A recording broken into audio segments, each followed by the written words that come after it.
ગરબા અને નવરાત્રિ એટલે કે માતાજીની આરાધનાનું પર્વ આ વર્ષે યુનેસ્કોના અમૂર્ત માનવતાના સાંસ્કૃતિક વારસામાં આપણા આ ગરબાને સ્થાન મળ્યું એ આપણા બધા જ ગુજરાતીઓ માટે ગર્વની વાત છે. આ સન્માન પછી આ વર્ષની આ પહેલી નવરાત્રિ માટે ભાઈ હું તો બહુ જ એક્સાઇટેડ છું અને મારું આ એક્સાઇટમેન્ટ તમારા બધા સાથે પણ શેર કરવું છે. ઘણા વખતથી કંઈક અલગ થવાનું છે, કંઈક નવું થવાનું છે એની વાતો સંભળાઈ રહી છે, પણ આ અલગ અને નવું શું થવાનું છે એ હું તમને જણાવું છું. પ્રકૃતિના સાનિધ્યમાં ખૂબ જ મોટા ગ્રાઉન્ડમાં હજારો ખેલૈયાઓ સાથે અમે માણીશું ચાચર ચોક નવરાત્રિ.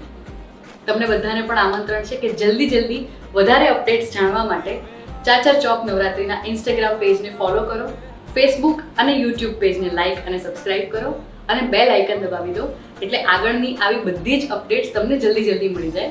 ત્યાં સુધી આવજો.